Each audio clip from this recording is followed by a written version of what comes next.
Spread lines on a Friday. It's been a long time since we said we don't have any football this weekend on Saturday and Sunday. Why? You take the week off, you get the hype going there for Super Bowl 60, and next week we get Seattle and New England. But it's never too early still to look at some of these lines because technically they are moving and maybe inching along. The side in the Super Bowl, still the favorite, the Seattle Seahawks, which it always will be. They're favored at -4.5 right now, even with the information coming out on will Drake Maye's shoulder be 100%. Mike Vrabel, head coach of the Patriots, he seems to think it will. But the total has been on the move.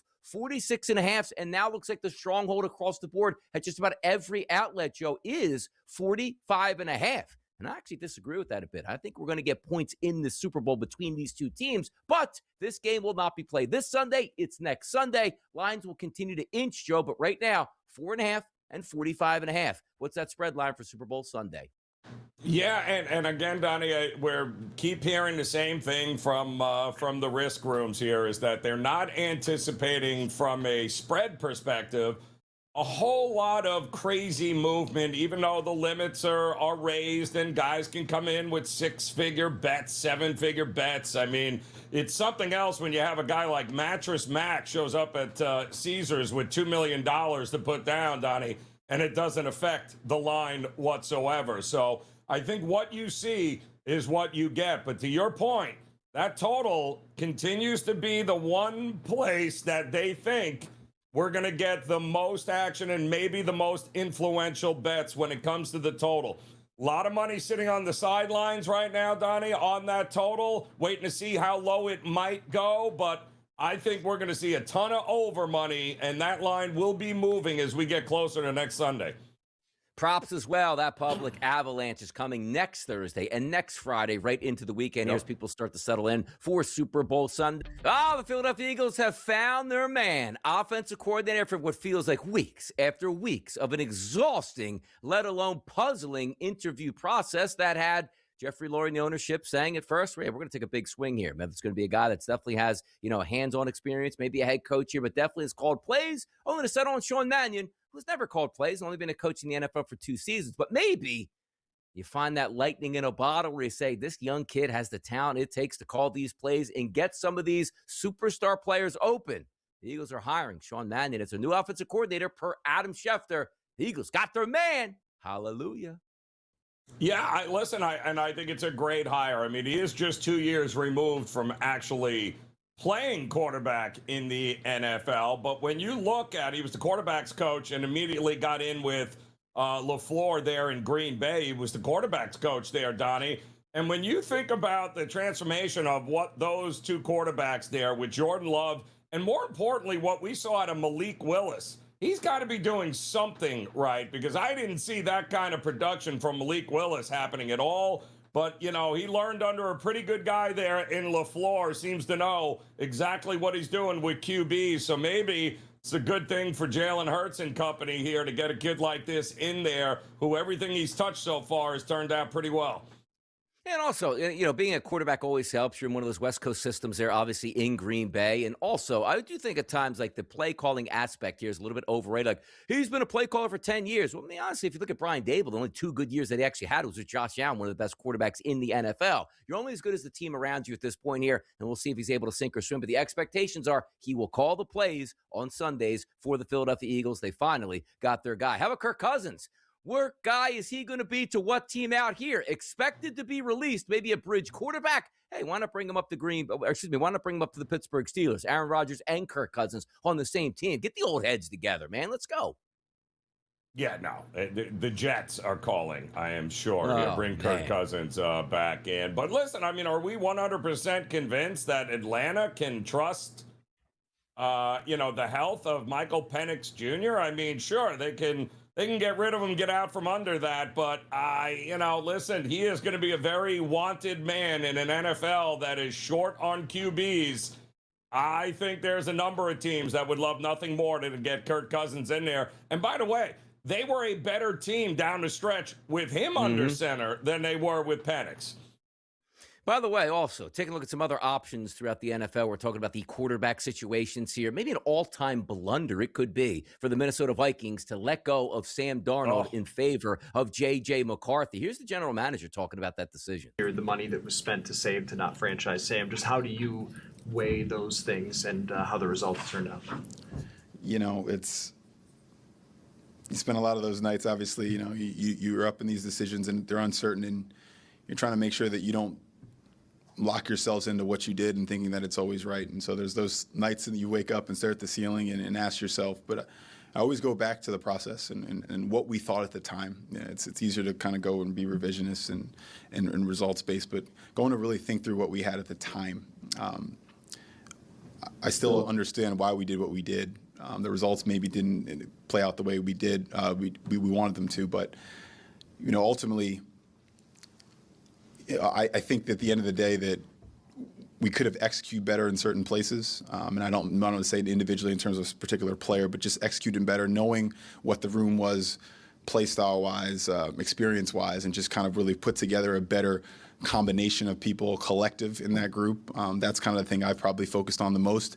And then also ultimately understanding how we play and win football games. Again, you know, I'm not going to get into the specific how we group it, but we've won a high clip of games over here when since we've been here, when we've gotten a certain level of play, a certain style of explosive plays. These are things we've talked about, but a lot of times points aren't made until something is removed. And then you kind of see the complex system and how when you move that one variable, how that one variable affects other things, and really seeing how when we weren't that explosive, how teams played us and how they kind of got to box a different fight. And when they got to box a different fight, how that impacted our defense and their ability to create turnovers and win games the way we thought we could win. So that was really just a great learning experience that tied into the quarterback discussion, and those are things we'll carry with us going forward. Look, that was a long-winded answer for saying we drafted J.J. McCarthy and he stinks. We apologize, and maybe we should have kept Sam Darnold around. That's what I got out of that.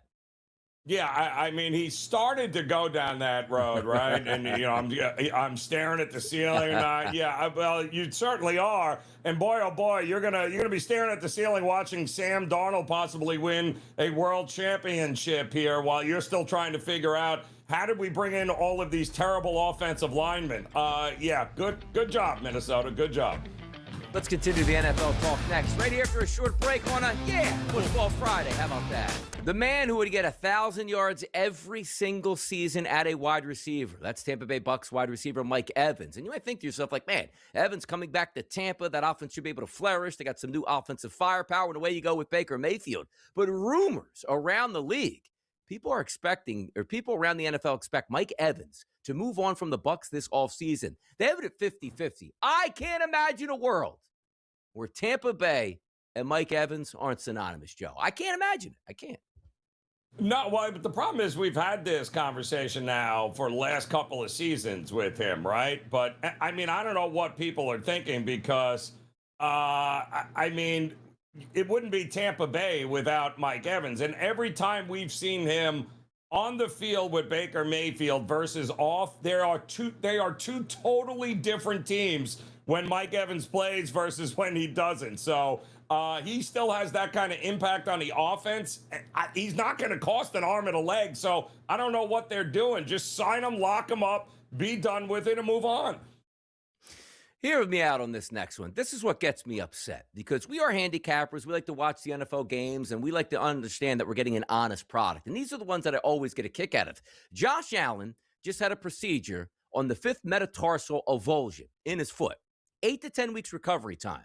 So Josh Allen taking the podium, talking about it, it's like, yeah, I was playing with a broken right bone in my foot. Was he on the practice report with that? Was he on the injury report? Did we ever know that Josh Allen had a broken foot and was playing with it, Joe? Would have loved to have that information ahead of time. It would have been great, Donnie, but we know better than this. We saw this with, of course, Lamar Jackson throughout the season, where we had no idea, Donnie, is he going? Is he not going? What's wrong with him? What do you mean he's got a back problem? Now he's got to show, like, what are we doing here? We see this all the time. Doesn't shock me that we didn't know about it, but we kind of knew he had a foot problem, right? We kind of knew that towards the end of the season, but isn't there a rule against that? Don't you have to reveal that a dude's got a broken bone in his right foot? Like, don't you have to? Apparently not, I guess. Oops. Millions of dollars in fines. That's what happened here. By the way, Josh Allen said he's not going to give up on Keon Coleman. Your owner gave up on him. Your previous head coach gave up on him. Pretty sure the general manager gave up on him. And when nobody wants to take confirmation on who made the pick, your organization gave up on him. Congratulations, Josh Allen. You're not giving up on Keon Coleman. I mean, I just don't get. I mean, you're acting as if this like he was once an all-world superstar, all-American, Super Bowl MVP that has just hit a rough patch. Like, no, the kid was immature at Florida State. He was a wild card, which is why he dropped to begin with, and he continues to be that. He hasn't grown up yet, so he's running out of time. Though I'll tell you that this is his final chance. Something tells me I don't know that he is going to grow up in time in order to continue a career in the NFL. Yeah, we don't care about Keon Coleman and Josh Allen. We want to know what Josh Allen has to say about the firing of his previous coach, Sean McDermott. Here you go. How much more emotional did you get when you heard the news of Sean being fired and yeah, in the wake of all this? Very, very emotional. It was a time where, again, I'm sitting in my house. I wake up to a call from Mr. Pagula telling me that it's telling me what had transpired, and I called Coach McDermott immediately. And I've got nothing but love and respect for Coach McDermott. The last 8 years of my life, he's been through ups and downs of me as a player, as a person. He's seen me grow up in a sense, and to know that, again, we've had a lot of success here. And I'd be lying to you if I'm sitting here saying that I feel like I had part in it, because if I make one more play that game in Denver, we're probably not having this press conference right now. We're probably not making a change, and in all honesty, we're probably getting ready to play another game, and that's the hard part to take in from my perspective. But that's reality. It is what it is now, and I am very fortunate and thankful for Coach McDermott and everything that he's done and the trajectory that he's set here for our players. Oh, yeah. Everybody beating around the bush over there. Good old Sean. Maybe it wasn't Sean McDermott's fault after all, Joe. No, it absolutely wasn't. It's laughable that it was. And it's also laughable to think that another one of these situations where, all right, so that was your first interview. Nobody got a second interview.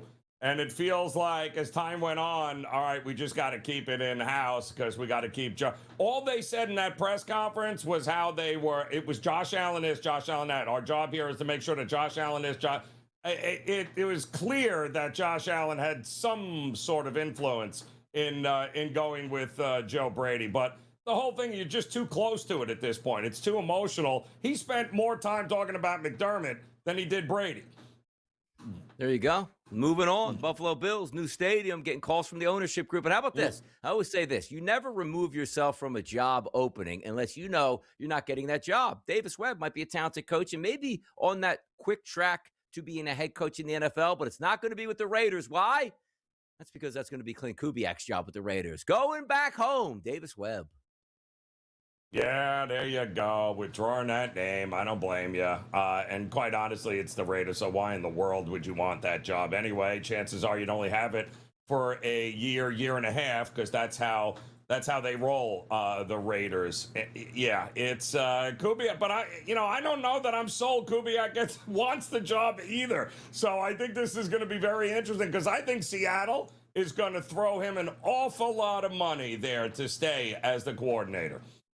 How about the new stadiums coming alive here in the NFL, Joe, over the next decade or so? The Buffalo Bills, the Tennessee Titans, the Jacksonville Jaguars, the Cleveland Browns, Washington Commanders, Denver. By the way, it seems like these teams just built a stadium and now they're getting a brand new one here. Chiefs and also the Chicago Bears. Like, you tell me, I watch the Chicago Bears games. They messed up by making the stadium too small. Yes, they did. It still looks brand new at this point. And then you take a look at it saying, okay, Denver felt like it just built their new stadium here, and they're already getting another one. And the best part about it is almost fully funded in most parts here by the public. And if it's not, maybe the Walton family out there in Denver's like, we got enough money. We'll just take everything into account here and handle this ourselves. Yeah, that's a lot of new stadiums here over the next 5 to 7 years here, Donnie. So, all right. I don't know what was wrong with the older ones. I mean, places like Jacksonville can absolutely use a new stadium there, because it felt like they kind of threw that thing together anyway when they created the franchise. But yeah, I mean, some of them are due, but not having Arrowhead anymore and moving it is it's going to be very interesting. Or how about like the Chicago Bears moving like Gary, Indiana, it feels like, to say, we're going to hold this city hostage and make it drive 50 miles away at this point. But you're right about Jacksonville. Jacksonville had a stadium that was like already in place in Jacksonville, and they sort of just renovated it over the years. They need a new one.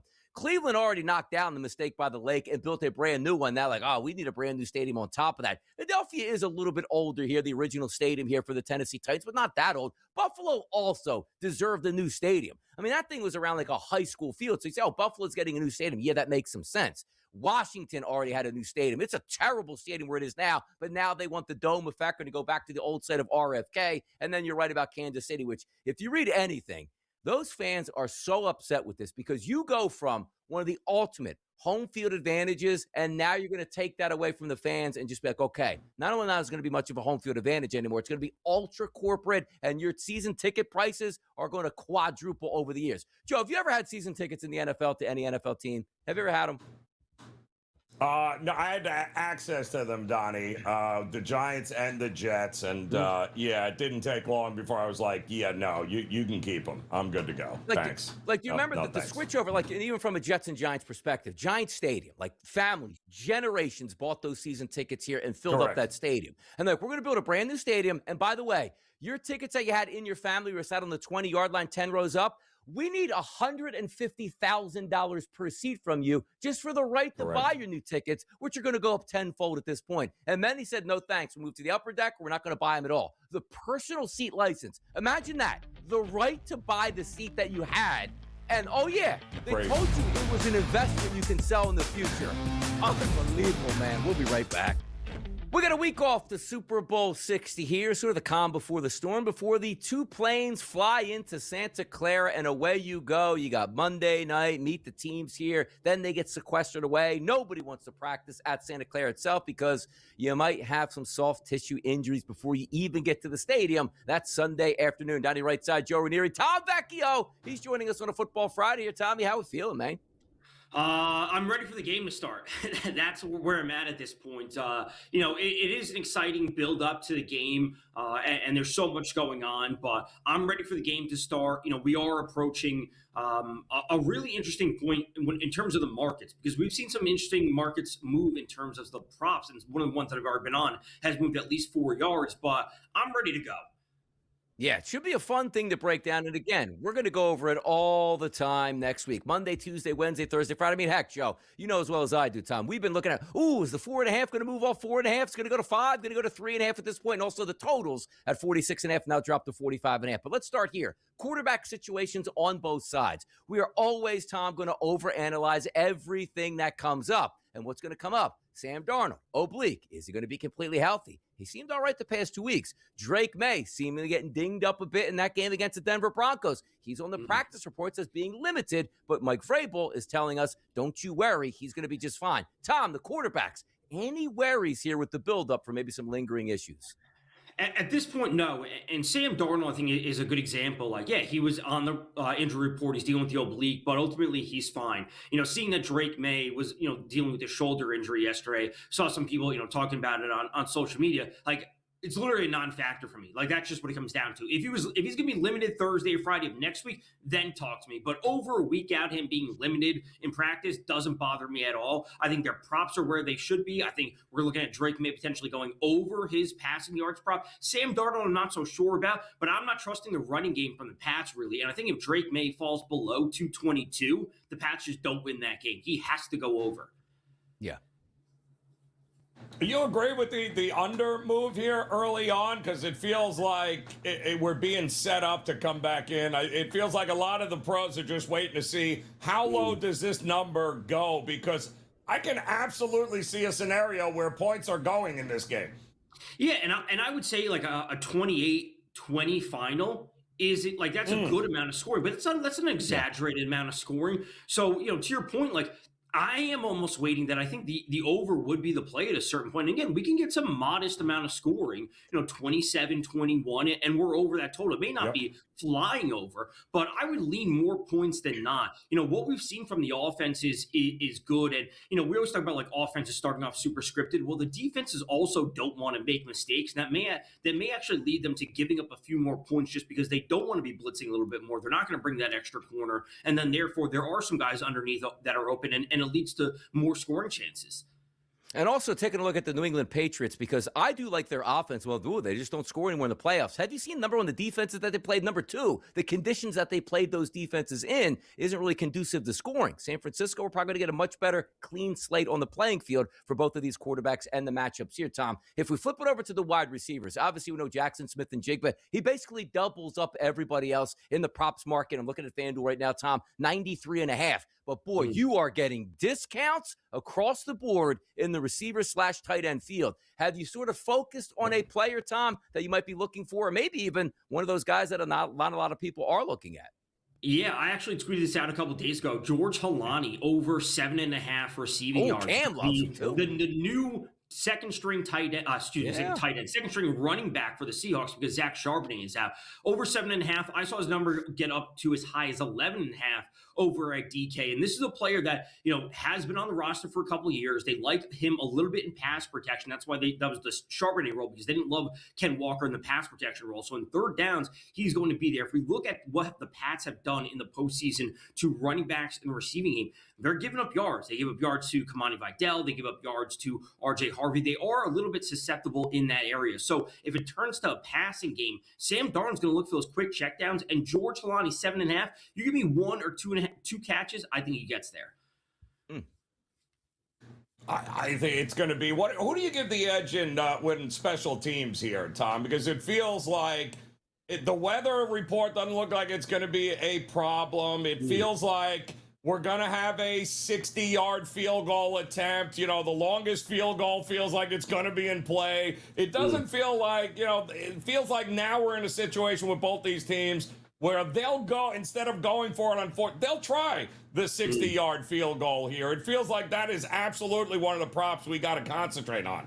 Absolutely agree with that. And it has to be Jason Myers. He has been downright awesome, not just this year, but for many years. And when it comes down to it, Borregales, the kicker for the Pats, he's a rookie, right? So, and he's been solid this year. He's been solid in the playoffs for the most part. I know he missed one in the most recent game, but he's a rookie when it's all said and done. Like, he's never been in a bigger moment. Myers has at least done it. Myers has taken game-winning kicks as the clock has expired. He's been in the playoffs. He's been extremely accurate over the past few years. So give me the edge to Seattle. And where that number is for longest field goal, the more that you say it, the more I'm going to be interested in it.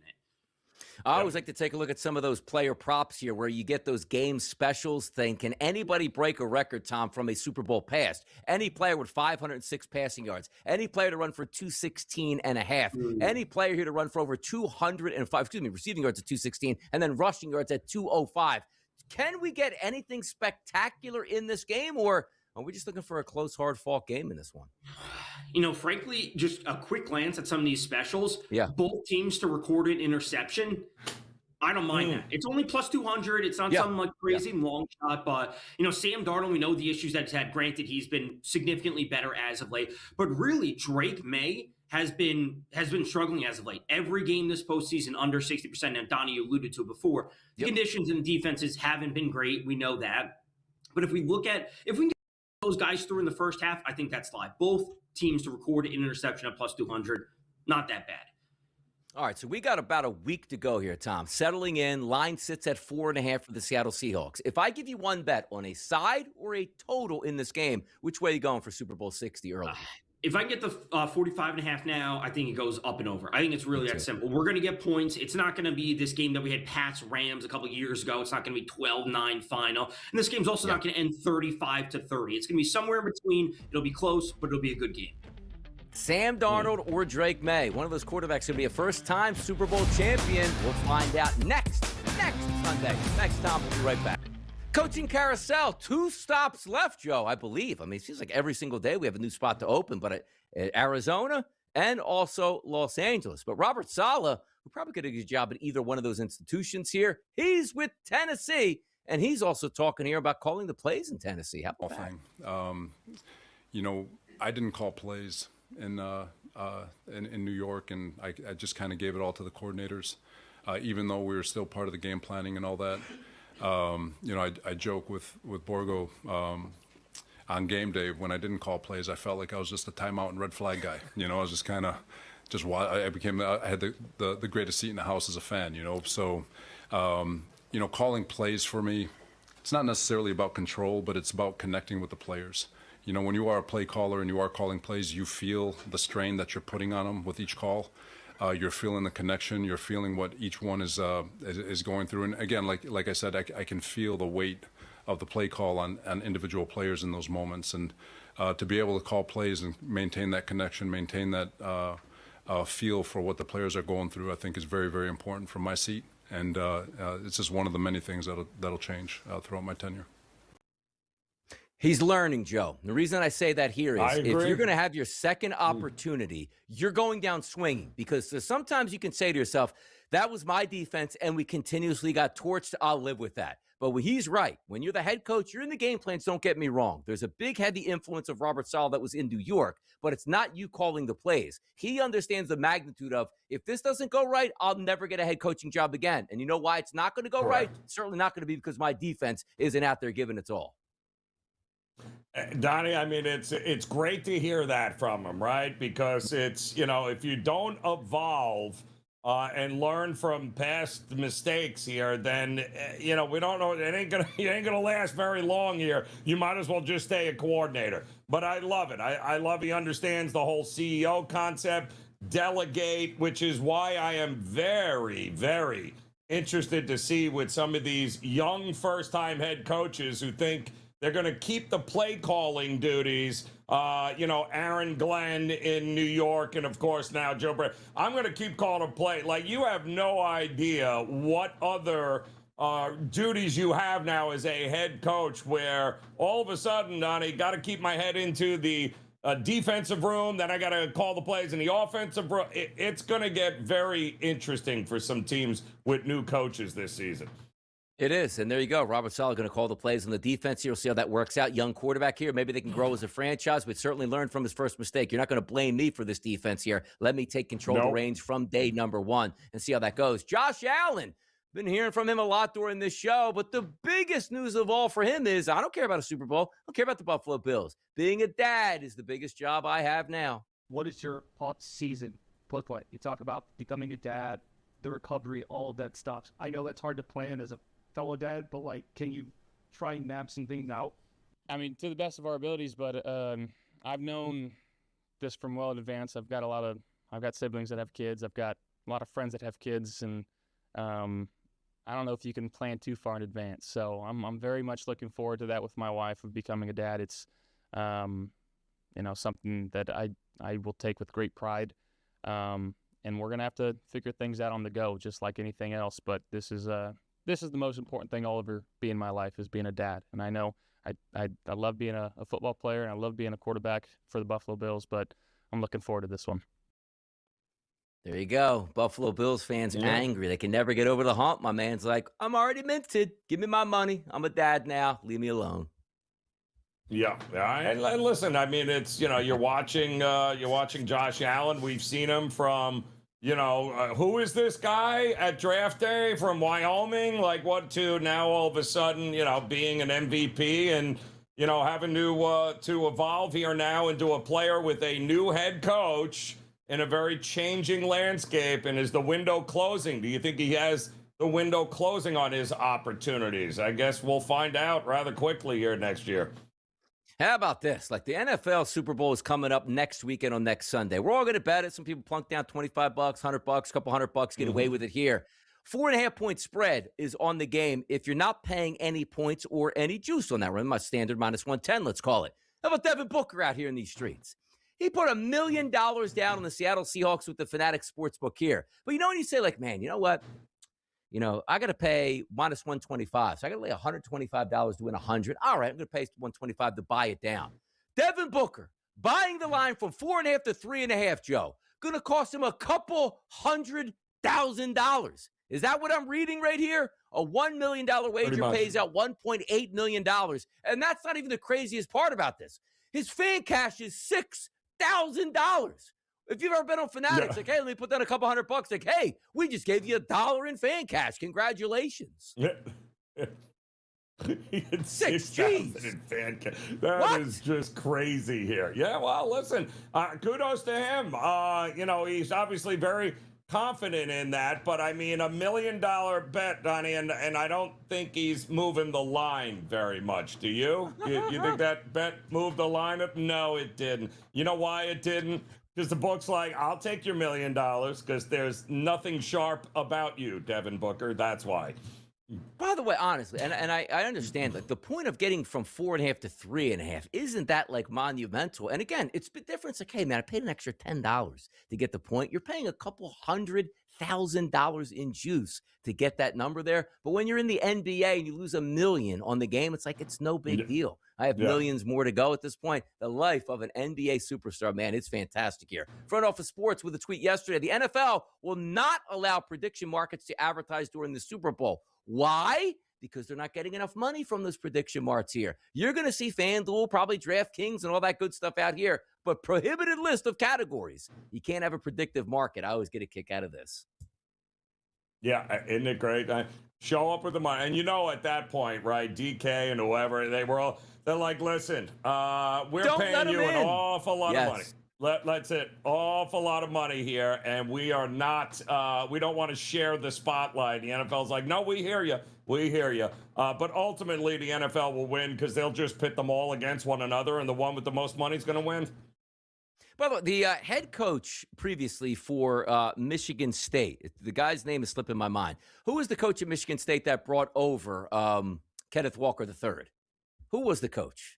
Anybody in the background get Mel Tucker. Yeah, Mel Tucker, I think. Yes. Yeah. It was slipping my mind. Mel Tucker. Mel Tucker should give 85% of his paycheck to Kenneth Walker because he got him like $100 million contract, and the guy can't coach his way out of a paper bag. But how good Kenneth Walker was in that one season transferring from Wake Forest over to Michigan State. As I bring that up, Walker going to be a free agent this offseason. Wouldn't it be nice to go out, Joe? 22 carries, $110 on the ground, 2 touchdowns, ring on my finger here. Man's set to be a free agent. He's a big part of that offense. Yeah, he's going to look good in a Jets uniform, Donnie, because I keep hearing that could be his landing spot when it's all said and done here, because Seattle is not going to open up the checkbook for a running back, not with Charbonnet back there as well. This will be his last hurrah, it feels like, as a running back for Seattle. So enjoy it while you can, because he'll be playing someplace else next year. By the way, the NFL always has money to burn. Well, Adam Schefter tweet, the NFL officially appointed influential storyteller Dar Mann, no idea who that is, as its first ever chief kindness officer and creator of the week for Super Bowl LX. Is he reading books to the players?